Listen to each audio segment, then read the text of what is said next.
ce que Dieu fait pour sa gloire. Bonjour Guy Chris Israël. Bonjour à toi Miss Eben. Alors, bienvenue sur actu225.net. Merci. Quel est le véritable nom de Guy Chris Israël? Parce qu'on sait que ce n'est pas son père. D'accord, je voudrais saluer déjà les internautes et dire que Guy Chris Israël, c'est le nom de baptême, en plus du nom de baptême, avec des emprunts. Des emprunts qui ont été faits dans la Bible en fait. Donc à l'état civil, c'est Gbé, G-B-E, Guy, G-U-Y, Arnaud avec un O, donc A-R-N-O, et puis Fulgence, F-U-L-G-E-N-C-E. Qui est Guy Chris? Côté comportement. Ok, je veux dire, Guy Chris Israël, elle est née d'une famille de 5 enfants. Et puis, bon, Guy Chris Israël a vécu comme tout le monde. J'ai grandi à Boaké. Donc tous les internautes de Boaké, je vous salue. J'étais bandit, c'est vrai, très bandit. Mais bon, je suis aussi celui qui quand même a suivi l'éducation que le père lui a donnée en fait. Voilà. Et quelle est la formation que tu as suivie? Je veux dire, à quel niveau est-ce que Bon, je me suis arrêté au BTS, donc en comptabilité. Quelque part, je sais que j'ai fait le banditisme jusqu'en troisième où j'ai rencontré le Seigneur en fait. Et donc après la classe de troisième jusqu'à aujourd'hui, j'ai eu un comportement quand même décent. Je suis né de parents catholiques. Mon père est très catholique et il ne partait pas sûrement tous les jours à l'église, mais quand même il ne manquait pas d'aller à l'église. Il partait et quand il partait à l'église, il prenait ses enfants pour aller à l'église. Et il nous a instruits dans cette norme. Voilà, chrétienne catholique. En ce moment, j'étais un chrétien, je veux dire, je marchais dans ma chrétienté sur un pied. Je fais ce qui se doit d'être fait au côté spirituel et puis je fais ce qui doit être fait de l'autre côté. Donc voilà, et jusqu'au jour où, un jour, je me retrouve en classe de seconde et une de mes sœurs va m'interpeller pour dire qu'aujourd'hui, il y a une prière au niveau du lycée. Donc, est-ce que tu peux venir? Bon, il faut dire que premièrement, un mercredi, je ne suis pas allé. La deuxième fois, je ne suis pas allé. Donc la troisième fois, j'allais passer un peu pour un faux type en fait. Donc j'ai fait l'effort d'y aller. Et j'ai retrouvé des jeunes hommes de même âge que moi, des adolescents, et peut-être même moins âgés que moi, qui parlaient de Jésus avec aisance. Qui parlaient de Jésus avec... c'est comme s'ils connaissaient Jésus-Christ de Nazareth. Et pour moi, je disais que, mais bon, habituellement, c'est des prêtres que j'ai pour habitude de voir des prêtres en train d'exhorter, mais pas des enfants de cet âge-là. Et j'ai été touché, carrément, j'ai été touché. Et c'est de là qu'est parti mon appel avec le Seigneur. J'ai écouté tout ce qu'ils avaient à dire pendant une année, j'ai adhéré, et moi maintenant, j'ai commencé à chercher le Christ.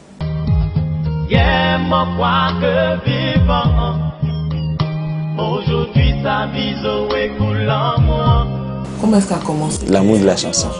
Déjà au CE1, CE2, je me rappelle, j'avais une institutrice qui est après devenue mon éducatrice au collège et au lycée, Madame Wallet. Et cette dame-là avait, je veux dire, perçu en ma personne, je pense peut-être des qualités de chanteur ou bien de chantre. Et je sais que pendant les récréations, Madame Wallet demandait à ce que je vienne interpréter un chant qu'elle aimait particulièrement, Serge Cassie. Et je venais là pour chanter « Aide-moi à pleurer, mon ami Roger, aide-moi à pleurer, Fulgence Cassie, aide-moi ». Je venais chanter. Et pendant que je chantais, la dame pleurait. Chose bizarre, la dame pleurait tout le temps. Et elle invitait même sa collègue à venir écouter.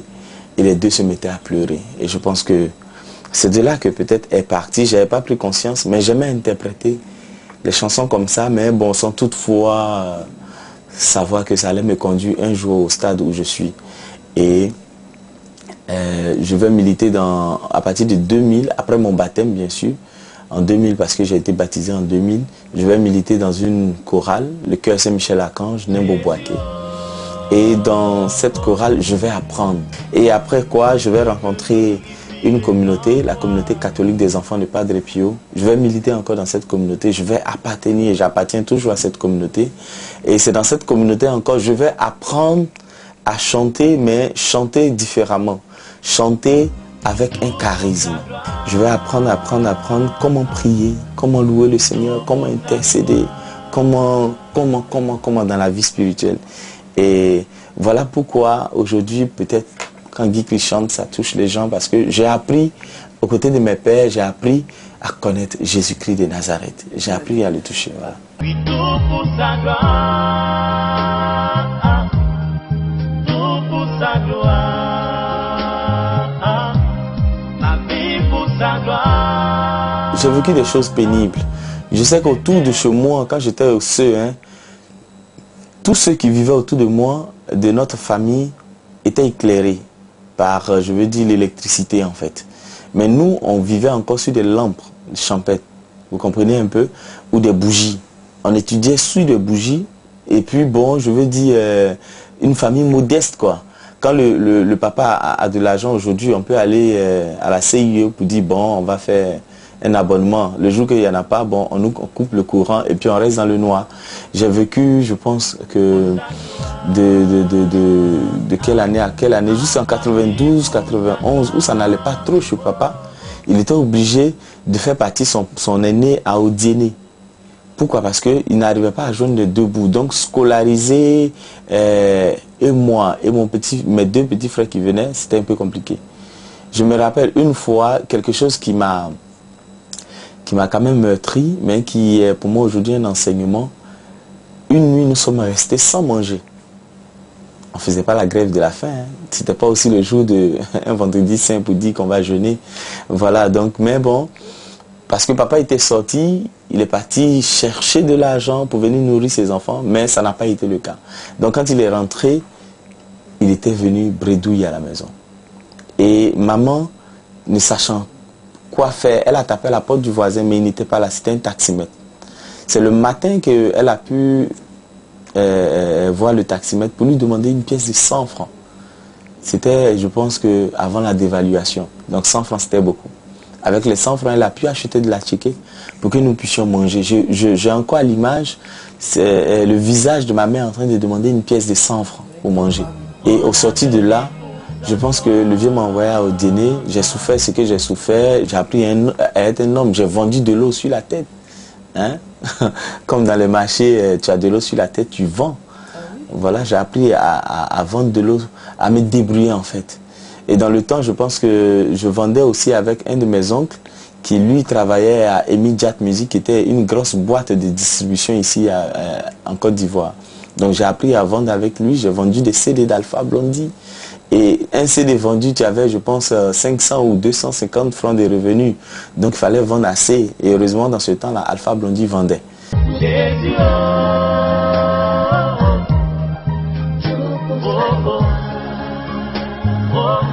Aujourd'hui, avec, je veux dire, la monture qu'on a, ou bien, je veux dire, l'expérience qu'on a aujourd'hui, on se dit, bon, c'est quelque chose de grand, il faut oublier, et puis on avance. Sinon, les difficultés, on en a vécu. On a dormi, je pense, 5 ans dans une maison inachevée. Papa, maman, dans une chambre, une seule chambre, c'est-à-dire une indépendante. C'est qu'on appelle habituellement entrée couchée. Vous êtes dedans, hein, papa, maman, et les 4 enfants, vous êtes dedans, vous vous débrouillez pendant 5 ans. On n'avait pas de l'eau courante. On partait puiser de l'eau dans les puits pour boire et se laver. Vous comprenez un peu? Le jour où on a eu la chance d'avoir de l'eau de robinet, on dit merci à Dieu. Mais c'était, pour moi, je dis que je ne regrette rien de ce qui s'est passé dans mon passé en fait. C'est pour ça que je rends grâce à Dieu toujours quand je regarde en arrière, je sais d'où je viens. Parce que si tu ne sais pas d'où tu viens, tu ne sais pas où tu vas en fait. Il y a de l'eau courante, certainement. Oui, par la grâce de Dieu. Il ne vit plus dans une maison inachevée. Et il est même marié et jeune papa. Oui. Alors comment est-ce que, on va parler un peu de ta femme, comment se fait la rencontre avec madame? Ah ça, j'ai jamais raconté ça à quelqu'un. Bon, mais bon, aujourd'hui... Voilà, en fait, mon épouse et moi, on s'est connus dans des périodes où elle vivait des difficultés. Pourquoi? Parce que sa mère était très malade. Et son père spirituel, qui est un de mes frères en communauté, m'a demandé de le remplacer ou de le seconder par rapport aux prières qu'il faisait chez Geneviève. Geneviève, c'est le prénom de mon épouse. Donc, je partais là-bas avec un autre frère pour prier pour la dame en question. Et je pense que pendant 1 an et demi, nous avons fait des prières, des prières, des prières. Mais bon, Dieu a décidé autrement en fait. Et après le décès, j'ai assisté à tout ce qui était comme cérémonie funéraire. Et après, 1 an après, on s'est perdu de vue. C'est-à-dire la jeune fille et la famille, on s'est perdu de vue. Un jour, je la rencontre quelque part, elle sortait d'une activité, je pense, culturelle, organisée par la RTI, et elle passe devant la communauté. Donc je lui dis, mais ah, tu es là, ça va, tout ça, oui, ça va. Et bon, on se perd de vue. Et quand on se retrouve, on échange les numéros. Donc c'est de là que, en fait, tout est parti, en fait. Quand tu commences à ressentir les choses vis-à-vis de ton épouse, qu'est-ce qui t'attire chez elle? Tout ce qui est vrai, j'adhère, en fait. Voilà. Et je pense que dans son comportement, dans sa manière d'être, il y a eu beaucoup de vrai. Voilà. Et puis bon, c'est une femme. Donc quand même, quand tu es en face d'une femme, tu reconnais sa beauté, tu reconnais son charme. Donc c'est un peu tout ça qui m'a attiré. À ton avis, de l'homme et la femme, qui doit faire le premier pas? Selon Guy Christ? Selon Guy Christ Israël, c'est l'homme qui doit faire le premier pas en fait. Mais aujourd'hui, nous sommes dans une société où, bon, que ce soit l'homme, que ce soit la femme, peu importe en fait. C'est l'amour qui prône. Voilà. L'amour est expressif. Quand tu aimes, il faut exprimer ton amour pour l'autre. Voilà. Il y a un père. Ça ne te gêne pas qu'une femme fasse le premier pas? Moi, très sincèrement dit, ça ne me gêne pas. Il y a un prêtre qui le dit, mais nous sommes à l'église, si tu regardes que ton voisin n'est pas marié, qui n'a pas d'alliance sur le doigt, que tu es une femme, fais le premier pas. Ça ne dérange pas en fait. Voilà, moi ça ne me dérange pas qu'une femme fasse le premier pas. Donc c'est moi, mais tu as vécu ça toi-même? Qu'une femme te fasse, enfin, oui, j'ai vécu ça beaucoup de fois. Avec le succès, oui, avec le succès, bien sûr. Oui. Mais avant même le succès aussi, ouais, il y a des personnes, des filles qui m'ont fait la cour. Mais bon, voilà. Donc, en ce qui me concerne, c'est moi qui ai fait le premier pas. C'est bien pour sa gloire, ma famille pour sa gloire, oh, oh, mon avenir pour sa gloire. Tu es quand même une référence dans le milieu chrétien d'artistes chantres qui a du succès. Okay. Toi, Guy Christ, comment tu as réagi? D'abord, vous avez dit chantre. Donc, quand on dit chante, c'est pas chanteur. Chante, c'est carrément artiste, mais moi, j'aime pas ce volet-là, en fait. Pourquoi? Parce que nous sommes chantres, mais sur nos vies, il y a un appel bien particulier. Allez par tout le monde, faites des nations mes disciples. C'est Jésus qui nous envoie. Or, quand on regarde la vie de Jésus, on comprend que Jésus a été caractérisé par la simplicité et par l'humilité. Donc il y a un saint qui dit que l'homme s'élève, s'est levé. Quand on dit tu seras élevé, c'est sur 2 ailes, la simplicité et l'humilité. Quand tu ne connais pas la simplicité, Dieu ne marche pas avec toi. Encore plus forte raison, l'humilité. Celui qui est humble, Dieu le lève. Mais celui qui veut se lever seul, Dieu le rabaisse, l'orgueilleux. Donc vous comprenez un peu. Moi aujourd'hui, la quête de Jésus-Christ de Nazareth a été, je veux dire, un amour pour moi. Je veux ressembler à Jésus. Et ça doit être l'appel ou bien l'aspiration de tout chrétien. Ressembler à Jésus. Jésus est simple. Jésus est humble. Jésus ne manque pas de dire la vérité. Jésus dit la vérité. Donc, pour moi, aujourd'hui, peut-être que Guy Christ connaît le succès. J'ai pu le voir partout où je suis passé. Mais je suis un envoyé. Je suis un serviteur. Le serviteur n'est pas plus grand que son maître. Et donc si Jésus n'est pas imbu de sa personne, si Jésus n'est pas orgueilleux, donc je ne dois pas être imbu de ma personne, je ne dois pas être orgueilleux. Je préfère vivre ma vie en tant que chrétien chantre que de la vivre en tant qu'un chantre artiste. La vie religieuse fait face quand même à certaines tentations. Comment tu les gères ces tentations? Il y a beaucoup de tentations. Et comme le dit un chant, la vie chrétienne n'est pas facile. La vie chrétienne est faite de tentations. Souvent, tu te poses des questions. Pourquoi je suis allé trop vite? Pourquoi j'ai choisi, ce canevas de chansons? Pourquoi? Mais vous savez, l'heure n'est pas à regretter. Tu as déjà choisi. Et dans ton choix, tu fais des concessions et tu marches. Moi, j'ai eu des tentations. J'en ai eu beaucoup. J'ai eu des moments de faiblesse. Mais je me suis rappelé que Jésus, même dans ce moment de faiblesse, il a chuté par 3 fois. Mais à chaque moment, Jésus s'est relevé. Il a eu la tête haute et il est allé jusqu'à la croix. Et l'objectif que moi j'ai, c'est faire comme Jésus-Christ de Nazareth. C'est-à-dire à la fin de la course, que Jésus puisse me couronner. Il y a des filles qui te viennent là, c'est simplement pour aller avec toi, coucher avec toi. Elles te le disent J'ai plein de messages sur Facebook, plein de messages sur le téléphone directement. Elles disent ça, je veux dire souvent même sans ménagement, sans habillage en fait. Quand c'est récurrent, j'essaie de lui dire, tu vois, la position dans laquelle je suis, je ne peux rien faire avec toi. Je ne peux même pas t'apporter un plus. Voilà. Donc je préfère que tu gardes la tête froide et puis tu marches comme tu marchais avant. C'est tout. Il y a une même qui était à mon mariage, qui est venue à mon mariage, qui a assisté au mariage. Et aujourd'hui, Dieu a fait grâce. Je pense que c'est sa présence au mariage qui a fait qu'elle aussi, aujourd'hui, elle est enceinte, tout ça. Et puis l'homme est en train de se décider. Donc, voilà quoi. Ma famille pour sa gloire. Oh, oh, mon avenir pour sa Jésus. Quelle est la chose qui te fait le plus plaisir dans ce monde? Dans ce monde, la chose qui me fait le plus plaisir, c'est de tenir un micro, chanter et puis de voir des personnes en train de donner leur vie à Dieu. C'est la chose, je dis que quand je chante, je suis l'homme le plus heureux. Et celle qui te répugne, qui te rebute le plus? C'est le mensonge. J'aime pas, je veux dire, des personnes qui te promettent telle chose, qui te disent telle chose et qui ne font pas. Ça seulement, ça me fait très mal. Qu'est-ce que tu penses des chantres qui refusent de prester dans des cérémonies grand public, mais qui n'ont pas une connotation religieuse? La réponse est simple. On ne te demande pas d'aller dans la boîte pour aller vivre comme ceux qui y sont. Mais on te demande seulement d'aller prester.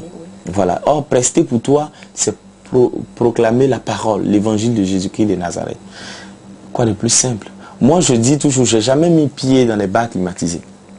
Mais le jour où je mettrai pied dans un bar climatisé, c'est pour aller chanter, aller prester. Donc, si on m'invite dans un bar climatisé, j'irai. Si on m'invite dans un maquis pour aller prester, j'irai. Mais je n'irai pas là-bas, vous ne verrez pas mes pieds pour aller faire la bimboulade. Non.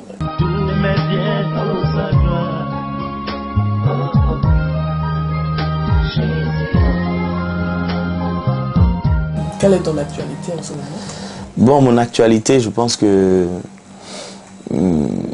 c'est Guy Christ Israël. Normalement, je devais sortir depuis le courant de l'année passée, décembre de l'année passée, mais je rencontre quelques difficultés. Comme on dit Actu 225.net, je rencontre des difficultés et je voudrais prier toute personne qui sait un peu, je vais voiler un peu les choses, de tirer un peu la sonnette d'alarme pour que les choses se fassent un peu vite.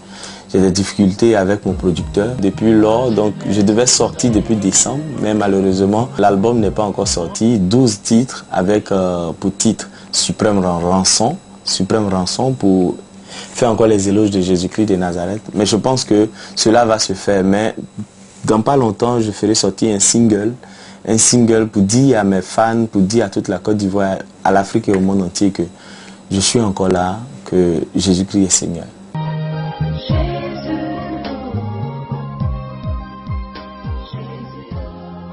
Oh alléluia, oh alléluia, je suis en joie, mais quel est ton problème? Jésus-Christ est là-haut, quel est ton problème? Voilà, c'était Guy Christ Israël. Suivez Actu225.net. Dieu vous bénit.